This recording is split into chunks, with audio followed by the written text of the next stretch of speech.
Hola, soy Pablo Antón Marín Estrada y en los próximos minutos vamos a hablar con Blanca Fernández Quintana. Graduada en estudios clásicos y románicos, con minor en asturiano, docente de secundaria, foi una nena que deprendió a soñar con la fantasía de los cómics, los mangas y los libros que otros imaginaron. Agora, y ella la que imagina y cuenta historias para otros, con lenguaje universal de la fantasía y na nuestra lengua.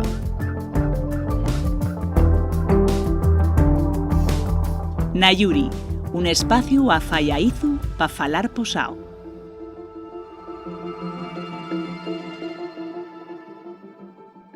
Bueno, bien llegada Blanca a Nayuri. Vamos a hablar contigo de un poco de la tu obra y del tu trabajo. En el tu caso dice siempre que detrás de cualquier escritor o escritora hay en antes que nada un lector, en el tu caso una lectora, ya sina, o sea, tú, digamos eso, en antes de que decidieres escribir y contarle estas historias, y eres una nena que se somorgueaba, digamos, en las fantasías, en las historias que otros crearan, y eso fue lo que te abrió el camino a la literatura. A ver, yo escribo cuentos desde pequeña a pequeña, por decirlo de alguna manera, pero yo entamé un poco por un camino un poco distinto que los demás, porque entamé yendo cómics y mangas. Entonces, cuando yo era muy pequeña, no me prestaba nada a leer, y sí que a partir de los cómics, pues bueno, leí un montón de mangas, de cómics, etcétera. Y después, a partir de eso, pues pasé a leer obras de fantasía, ciencia ficción y terror, que ya era un poco lo que se unía al tipo de cómics que yo leía, y entonces sí que a partir de ahí también a ser una lectora que, vamos, pasé de no leer casi a leer muchísimo. Esto estoy falándote con 10, 11 años, non foi de adulta, pero sí, yo creo que todo lo que leí y los autores que me presten que me influyen mucho. Y en esas primeras historias a las que aludías, que hacías ahí de niña, que empezabas también a contar, que eran, digamos, historias escritas o dibujadas. Pues de todo un poco, yo creo que... Porque los nenos a veces, y el sí. lenguaje primero que tienen, ¿no? Del dibujo combinado. Sí, tuve algunos intentos, bueno, intentos, ya sabes, intentos de neña, sobre todo de hacer, pues, de algún cómic, de alguna viñetuca, de alguna historietuca muy, muy pequeña, pero sí que pues ya pasé a escribir normal. Y tú, que es verdad, y es yerbata, y es lo primero que dijimos en la tu presentación, y orgullosa de ello además, en un concello y una zona donde el asturiano, aparte de ser el primer concello que declaró el asturiano oficial, y una lengua viva todavía en muchas generaciones. En el to caso, en to casa, por ejemplo, y era una lengua avezada, la que tenías tú a escuchar cuando eres nena. Sí, tanto mi papá como mi mamá, como los míos abuelos, sí que son falantes patrimoniales, por decirlo de alguna manera, y yo siempre lo cuento que, vamos, cuando yo ya era niña yo falaba asturiano y tuve muchos enguedellos a la hora de aprender castellán, porque tracamundeaba uno con otro y costóme poder separarlo. Sí, ¿no? O sea, sí. que era para ti, digamos, casi un fecho natural, sí. Y me imagino que donde encuentres no sé, si la conciencia de que eran registros distintos, seguramente en el to contacto ya con la educación o con la formación, donde ves que ahí hay otra lengua, ¿no? ¿Fue así, ¿no? Sí, fue cuando llegué al cole, pero bueno, pasóme a mí y pasó ya casi todos los compañeros, claro, y compañeres míes. Y era un poco, pues veníamos con el asturiano de casa, y ahí pues atopamos el castellán, y bueno, poco a poco fuimos deprendiendo y intentando separarlo, que a ver, y es lo que quiero decir, al final 100%, aunque teamos falando en castellán, siempre se nos escapa algo, no hay manera. Y a ti, vamos, tú tocóte dar lengua asturiana en el tu caso cuando estudiabas en el cole ahí en Vimenes, en San Xulián, o no había opción? Sí, yo tuve, vamos, además yo creo que ya en aquel momento, a ver, creo que agora mesmo nese cole hai muchísima matrícula de asturiano. Nel mío caso también yeremos una mayoría los que agarremos la asignatura de lengua asturiana en el cole, y también a eso en el instituto también Yo también estudié asturiano. Seguiste, o sea, Sí. que en todo caso, y es una prueba también viviente de que, bueno, Sí. de que la enseñanza del asturiano, aunque sea dentro de la precariedad que por desgracia todavía tiene, pero sigue, digamos, o sea, sí tiene una función y tiene una, digamos, una utilidad a la hora de, por ejemplo, no sé, de que la gente puedan utilizarlo en un futuro, incluso de crear también conciencia lingüística, ¿no? En los propios alumnos. Sí, sobre todo eso y lo que sí noto, por ejemplo, bueno, pues mi abuela, que es la que me queda viva, ella fala asturiano completamente, pero a la hora de escribir ella escribe castellano. Entonces yo creo que para una de las cosas que sí que sirvió y sirve muchísimo la asignatura de lengua asturiana y para eso que falamos, saber ponerlo por escrito. Si la xente, Alfabetizar, ¿no? Que se para llama, ¿no? alfabetizar, y que la xente que non va a la asignatura a lo mellor fala, pero yo que sé, a la hora de escribir ves que, claro, que lo escriben como pueden y los niños deprendan mucho, deprendan poco en la asignatura, eso y una cosa que siempre te queda. Sí, es cierto. Tú ahora tócate estar al otro lado, ¿no? De como enseñante. Yo no sé si ahora estás dando asturiano, pero sé que lo diste. ¿Cómo llega tu experiencia como docente en ese sentido? Sí, anguaño doy asturiano y bueno, además yo doy asturiano na zona occidental. A ver, en el mío caso, la torga, que non é unha torga, bueno, el primer contacto siempre lle, pues, de explicarlos que é el estándar, porque tienen cambios respecto a lo que ellos falen en casa, y bueno, pues de explicároslo un poco en comparativa con las otras lingües de la península, y bueno, la mi experiencia lle bona, porque siempre, aunque falen asturiano, siempre tienen de algún prejuicio, de alguna cosa que non conocen, que vamos, poco a poco van deprendiendo y una manera de conocer su cultura y la su lengua. Y yo siempre lo digo, yo como soy de la zona central y ellos son de la occidental, yo en estos 3 años que llevo por esa zona aprendí muchísimo vocabulario y aprendí muchísimo de ellos también. Hay un Sí. intercambio, ¿no? Prestoso. Sí. Y bueno, intercambio y es siempre también la expresión, la creación. Falábamos al principio de esos primeros cuentinos que escribías de nena, un poco xugando. ¿Cuándo sentiste la necesidad de contarles tus propias historias ya, digamos, una forma un poco seria en el sentido de decir esto puede llegar a publicarse, puede llegar a más gente, no solo para quedarse en casa o para gente que conozco? Acuérdeste más o menos de ese momento en el que sentiste la necesidad de hacerlo. Sí, a ver, yo siempre, vamos, hice cuentos, relatos, los típicos que te obligaban en el cole y en el instituto, pero yo creo que fue con 14, 15 años cuando dije, bueno, podía intentar escribir una novela que quedó, bueno, tengo lo guardado, porque faime mucha gracia hielo y préstame, digo yo, ¿tú qué estabas haciendo en aquel momento? Pero sí, eso fue con 14, 15 años, aunque el primer intento de verdad de tomarlo en serio fue con 18, 19, que también quedó en nada. Y tuvo que llegar el COVID para que yo me sentara delante del ordenador y dijera, venga, ahora tienes que acabar de una puñetera vez. Y con bastante suerte, ¿no? O sea, Sí. tuvo esa La verdad novela, que sí. porque te dieron un premio. Además, eso yo creo era la tu primera novela y fue la primera novela juvenil escrita por una moza, por una escritora, ¿no? Creo.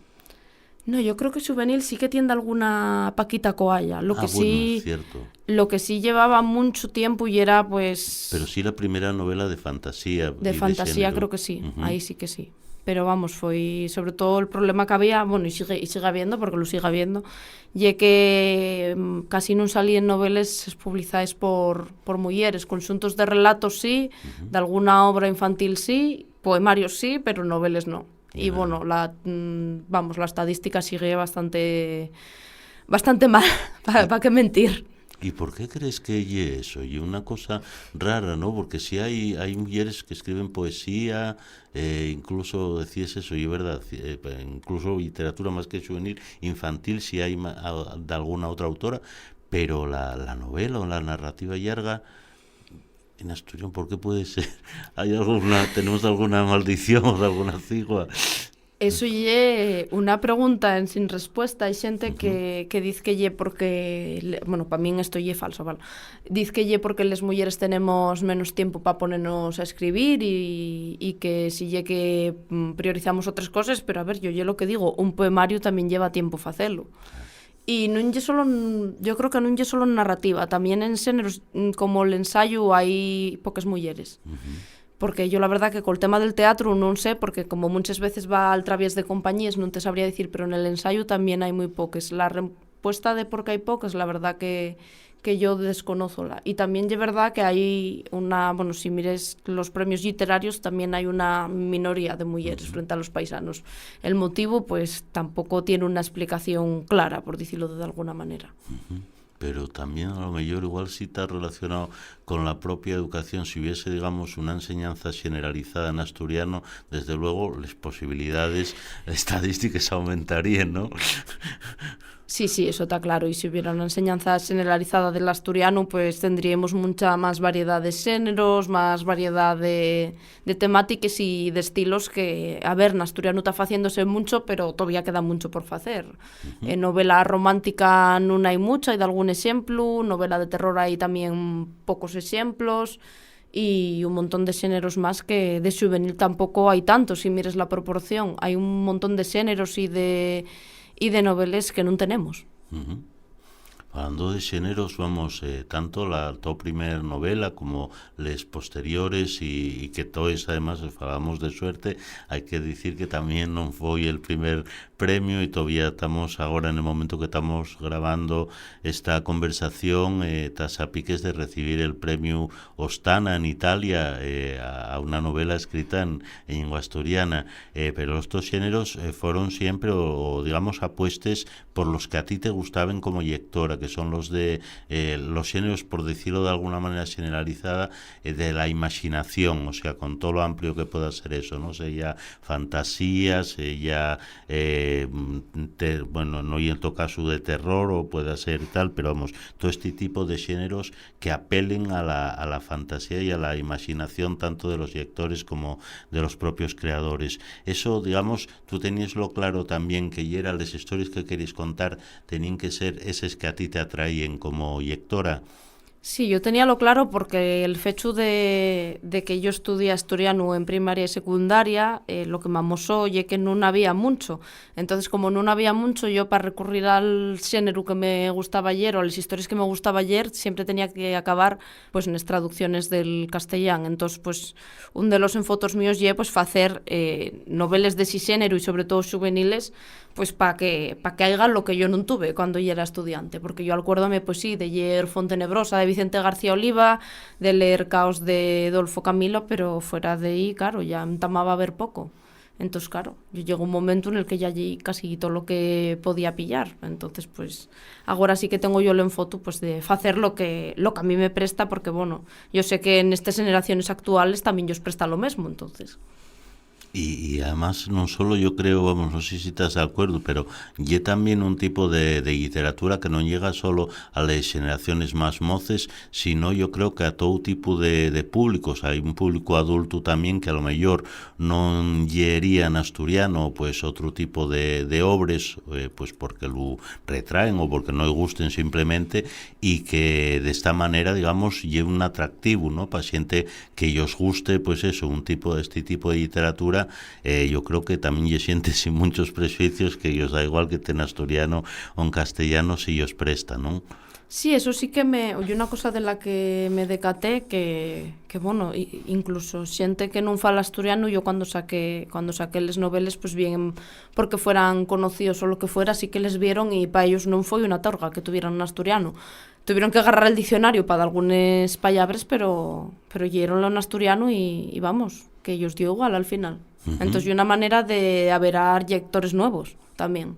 Claro, de algo fundamental, me imagino, sí, cuando tenemos una lengua en estas condiciones, sí, ¿no? Eso y es fundamental también eso, el que sea hacer una lengua, no solo falamos de la presencia en la enseñanza, pero digamos para que un idioma como el asturiano minorizado sobreviva o pueda tener algún futuro, y es fundamental eso, esa que tenga utilidad como lengua viva, y es verdad, y es decir, o sea, una lengua en la que se pueda disfrutar, en la que se pueda falar, en la que se pueda crear y también soñar. ¿Estás de acuerdo en que eso es necesario? Sí, estoy totalmente de acuerdo y yo soy de la opinión que todavía nos queda mucho por hacer no que llena normalización lingüística, Tenemos l'exemplo del gallego, del catalán, del valenciano, del euskera, del balear, que apuesten muchísimo por el doblaje, sobre todo por el doblaje de todo tipo de contenido, pero también, sobre todo, tiene mucho en foto con las series infantiles, porque al final esos neños y neñes o esos mozos y moces son los que van a ser los falantes del futuro, y entonces esos neños y neñes o mozos y moces que cada vez lleguen menos, pero tanto en castellán como en asturiano y como en inglés y me apures porque no ellos presta mucho ayer, pues sí que es verdad que consumen mucho contenido audiovisual, y en el caso del asturiano no están teniendo pues la posibilidad de ver series como tienen en otras lenguas. Uh-huh. Tú tienes también experiencia, digamos, en redes sociales, en lenguajes, por ejemplo, eso como el de YouTube, no sé si de TikTok, pero en YouTube tenías va tiempo ahí aquel espacio en Play Presta, ¿no? Un poco enfocado también a público juvenil sobre contenidos de cosplay o del mundo, digamos, de anima, todo este universo que llegaban a mucha gente. Eso yo no sé si crees también, o sea, no sé si tienes en foto, en volver a hacer de algo asemejado, pero parece importante también llegar con ese tipo de contenidos generales y a través de medios que con los que están, digamos, en contacto permanente la gente más mozo y sobre todo los nenos y les nenes que vienen detrás. Sí, yo creo que es muy importante, y de hecho, yo cuando entamaron con Play Presta, un poco, en antes de que tuviera yo y tal, yo ya os lo dijera que para mí, y era dar un paso muy grande el poner el asturiano en YouTube, porque el YouTube no oye que lo vea gente de Asturias o que lo vea gente de España, y que lo acaba viendo gente de fuera, que a lo mejor quiere buscar información y atopa pues esos programas. La labor que hizo Play Presta para mí es muy importante, y güey, puedo decirlo que, como profesora también fue una herramienta pues para los que somos docentes, bonísima el hecho de poder enseñaros de, oye, esto está haciéndose en YouTube, está haciéndose en asturiano, podéis usar esta lengua igual que usáis el castellán.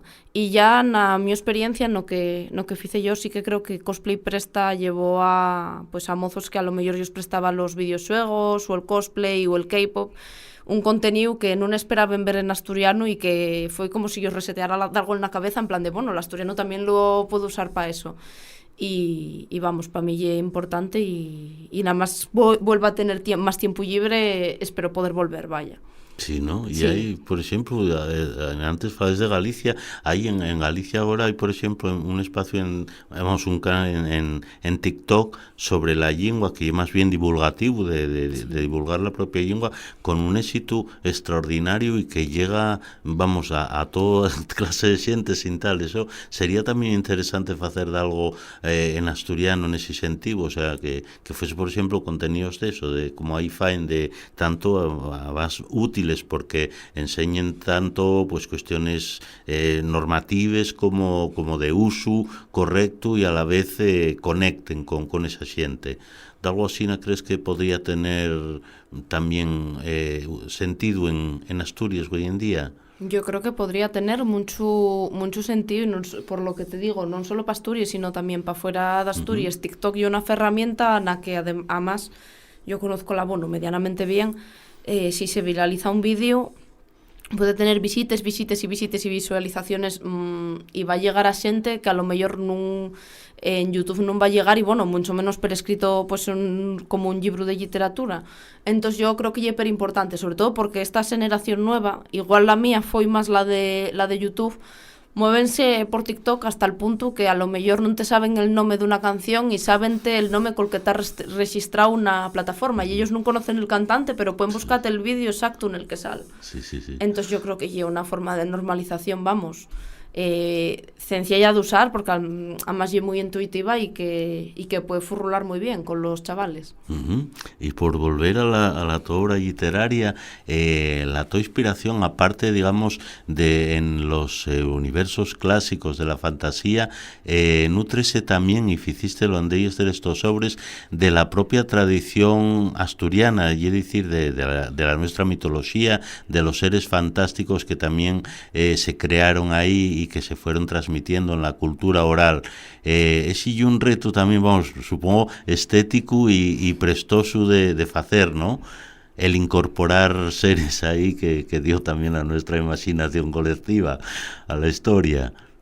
A ver, para min era de algo importante, porque si la xente usa la mitoloxía nórdica o la mitoloxía grecolatina, que xa conozo la de primer mano, o cualquier outra, pues todas les llendes, imaginario que hai, por exemplo, en Xapón, que hai muchos obras inspiradas en ellas, yo pensaba, le digo yo, a ver, estoy usando todo lo que me viene de fuera, que está muy bien y tal, pero ya que tengo yo aquí algo que non se está usando desa manera. A min la mitoloxía llegóme pues, por los cuentos infantiles, por les clases de asturiano a les que fui, e a min contáronmelo, vamos, como yo digo, como un cuento de fades, de todos son muy bonos, etcétera. Yo cuando crecí y entamé pues, ayer un poco más, entamé a conocer todas las investigaciones de Berto Peña, yo dije, madre mía, que me contaron una mentira. Entonces, a partir de ahí, bueno, pues por influencias que puedo tener yo como escritora, como puede ser Neil Gaiman, que sí que trabajo mucho la modificación pues de todo lo que son las religiones, los dioses y las creencias y todo tipo de seres, porque yo creo que, vamos, non deixo religión en sin tocar. Ese paisano, pues sí que dixi, voy a intentar facer de algo distinto también con la mitoloxía. Y bueno, aparte de no que cinca los seres de leyenda, sí que tengo algún proyecto con más perei de mitoloxía, porque vamos, parece una fonte pero importante y sobre todo muy innovadora que non está casi usada. De verdad, y que también amuesa un poco la riqueza que tiene a veces eso, que tiene a veces no, que tiene la cultura popular, ¿no? Que a veces refugamos ahí como que llega algo de ahí de segundo nivel o algo así, y muestra también la gente, como la gente normal y corriente pues podía crear y imaginar cosas y sean con fines de, digamos, de aleccionar para que la gente tuviese miedo o para que no hiciese determinados comportamientos sociales, pero a la vez también de fantasear y de soñar otras realidades más allá de la que vemos todos los días, ¿no? Algo que es universal en todos los pueblos del mundo, ¿no?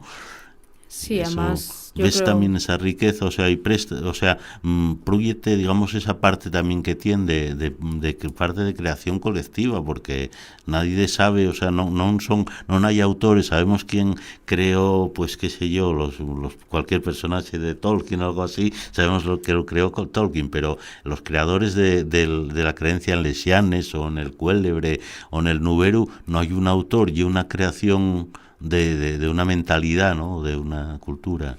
Sí, yo creo que ya la creación de una sociedad, pues bueno, que aquí, como digo yo, antes de los romanos vivían quien vivían, llegaron los romanos con la su religión politeísta y con esas cosas, eso entemecióse, porque además nosotros como somos una zona bastante aislada, por decirlo de alguna manera, y tuvo la su propia evolución, y yo siempre lo cuento, que quiero decir, esas creencias no morrieron en el siglo XIV, en el siglo XV, esas creencias morrieron cuando llegó la radio y la televisión y la información a la xente, non pudo con ellas ni la religión cristiana al final. Y de hecho, bueno, hay ejemplos de iglesias que tienen vencellaes yendes de cuélebres y de todo, pero vamos, yendes que contó xente que a lo mejor que morriera va 10 años o que todavía está viva. A mí mi abuelo contábame pues de no sé quién que vio a la huestia y contábatelo como que ya era de algo normal, y yo, claro, yo cuando yo era pequeña decía, pero este paisano que me está contando. Pero vamos, que no llega algo del siglo XIV, llega algo del siglo XX realmente. Sí, cierto, que está todavía ahí sí, vivo. Está ahí. Y que muestra, y es verdad, y tú también, aunque los dos relatos sean fantásticos, pero digamos, el escenario o en el marco donde se desenvuelven está tomado de la realidad más cercana que conoces, de el mundo, que sí, o por decir, de la minería o también de la cultura de la minería, que toca al tu concello, a Vimenes y a todos los cuenques, a qué sé yo, a la migración a América, una de estas últimas novelas, ¿no? También, eso... de alguna manera, ¿crees que ella también la forma en la que funciona la fantasía cuando tiene un raigaño, digamos, en una realidad histórica o social donde la gente se reconoce y que forma parte también de la su propia historia? Sí, para min, o sea, yo creo sí que tiene relación y que tiene un reigaño y además, vamos, para min usarla, bueno, en el caso de usar la mitología asturiana o cuando quiero escribir de algo, a ver, yo soy consciente de que puedes ambientar de algo en un sitio que no conoces, pero yo personalmente cuando escribo documentome mucho y procuro pues que sea en un sitio en el que tuviera. Por ejemplo, el último, el del Cartafollo de Alquimia, está ambientado al final en la zona de Salas de Brañamiana, La Espina, etcétera. Y, a ver, llega al punto de mirar hasta por el GPS dónde estaba cada cosa y qué distancia había. Digo yo, a ver si estoy poniendo una distancia irreal, llegué a mirar eso. Y es verdad que, por ejemplo, eso se uniló mucho al camino primitivo, al camino de Santiago primitivo, que también se ha mencionado. Para mí, vamos, y es muy importante eso, vencellarlo a la realidad, pues a la mía y sobre todo pues a una realidad que el lector vaya a encontrar en la vida real, no de algo que vaya y diga yo, esto está a media hora de este sitio y a lo mejor hay 5 horas, ¿sabes?, de caminata. Quiero decir, eso para mí es muy importante. Cierto, y vamos, yo creo que les dos noveles que tuvieron y están teniendo una acogida bastante prestosa y coincide también el tiempo con la puesta en marcha de iniciativas que intenten llevar la literatura y los autores, digamos, por diversos sitios de Asturias al encuentro con los lectores. ¿Cómo fue esa experiencia para ti, ese encuentro con los lectores, llegar a un sitio y saber que hay gente que conocen esa novela, que conoce los personajes, a veces incluso casi mejor que tú o casi que no? ¿Y cómo es esa vivencia? Porque cuando uno escribe nunca sabe en realidad quién está al otro lado del libro o de la historia, ¿no? Pero llegar al contraste con gente que lo llevó, ¿cómo y eso? Pues para mí fue una experiencia, a ver, porque a mí xuntóseme que se publicó Lo Meles Caparines y falara conmigo de algún profe de asturiano para que fuera pues a de algún instituto, eso xuntóseme pues con les visites de los autores en el camín, que tan dentro, pues cuando ganes uno de los premios literarios de la Consellería, ofrecente la posibilidad de dar charres por dellos concellos. Entonces a mí xuntóseme lo que ya tenía falado con xente que me conocía, con esos charles de los autores en el camín, y sumado a eso, pues xuntóseme con más xente que conocía la ruta de los autores en el camín, pero por el Josefa Canellada. Entonces, claro, al final visité un montón de concellos y un montón, como digo yo, de grupos de xente. Tuve en varios institutos, tuve con xente adulto, tuve pues en casas de cultura, en bibliotecas, bueno, anduve un montón de sitios y sobre todo, bueno, pues la acogida al saber que esa persona, pues a lo mejor leyó tu libro o que no lo leyó, y a partir de eso sí que lo va a leer, y una experiencia muy guapa. Y vamos, yo siempre lo digo, a mí en lo que más me prestó, y siéntolo por los adultos que fueron a verme, la verdad, y el de ir a los institutos y el ver que esos niños pues que te lleguen y que ven la cara al escritor, que ya era otra cosa que yo no veía cuando estaba estudiando, y ver que ellos prestan y te comenten, pues gustóme este personaje, gustóme esta historia, esto pues préstame a escribir y esto inspírame y tal. Entonces eso llega algo que como escritor, vamos, no sé cómo decirlo, siénteste realizada, por decirlo de alguna manera. El verdadero premio, más sí, allá de que esa historia luego sea premiada o no, sí, ¿no? Sí. Y en realidad, y un poco también el objetivo digamos, de cualquier creador, ¿no? Tú, digamos, aparte de momentos que tengas de mayor ocasión de poder escribir que non, pero digamos que en vista de la acogida tan bona de esos sobres, el ton foto y seguir escurriendo y escribiendo y contándonos nuevas historias de fantasía. Sí, a ver, yo si non lle fantasía será ciencia ficción, e se non lle ciencia ficción será terror, pero bueno, no, para mí lle complicado salir de ese xénero. Y é verdad que sí que me presta mucho todo pues lo que é la novela histórica. Lo que pasa que si ya soy cuadriculada para facer unha novela de fantasía que compruebo les coses 80 veces, coses que a lo mellor pues hai xente que non fadría, pues ya te podes imaginar se me pongo a facer unha novela histórica, les horas que echaría documentándome, horas e días. Sí. Entonces, bueno, al final siempre acabo en ciencia ficción, terror e fantasía, e hasta agora, vamos, yo diría que son todos, si non son juveniles, son aptes pa mozos, e creo que la única que sale un pouco de si finxo, igual lle el Cartafollo de Alquimia, que non lle que salga, lle que lle como pa 10 12 años. Entonces, bueno, de los 18 non pasé todavía. Estoy nesa allende. Y de esos géneros, eso, ¿cuál es el que más te llama? Vamos, o sea, me imagino que cualquiera, pero ¿qué te prestaría ahí, o lo que más te llama la atención? ¿Prestaríate hacer eso, de algo, una historia de ciencia ficción, por ejemplo, o de terror gótico? A ver, yo siempre lo digo, o sea, el hecho de que me presentara a tantos concursos seguidos fue porque tenía muchos manuscritos que atasqué, tiré al cajón 2, 3, 4, 5 años, como fue el caso de no que 5 o 6, non me acuerdo eso, lle que un día atasqué e dixi al cajón. E quedou aí. Agora mesmo eu tengo empezado un manuscrito de ciencia ficción que, bueno, non lle ningún secreto porque yo os publicé há unos años, creo que foi, bueno, gané con un relato que se llama Eutopos un concurso e ese relato en realidad é un prólogo. É un prólogo dunha historia distópica pues, en unha sociedade que vola a Tercera Guerra Mundial e, bueno, la cosa quedó como quedó e cada nación está dunha manera e España concretamente está bastante mal.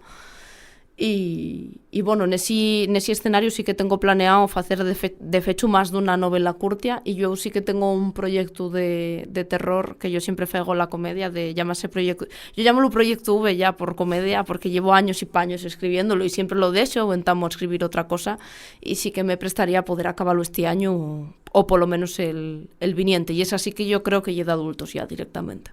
Y lo que tienes claro es que todas esas historias saldrán en la tollingua, ¿no? En lengua asturiana. Sí, ese sí.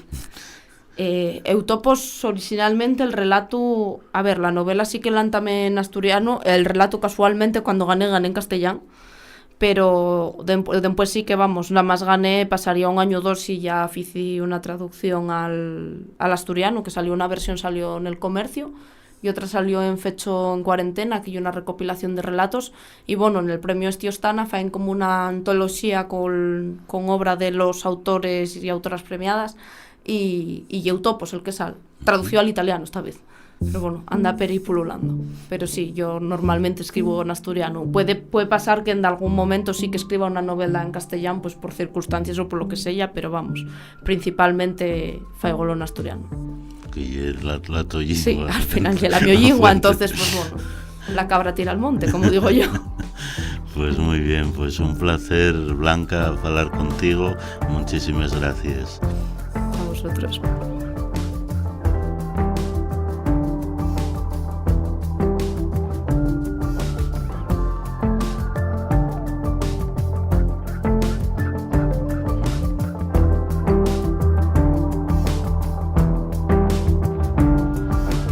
Nayuri, un espacio a Fallaizu pa falar posao.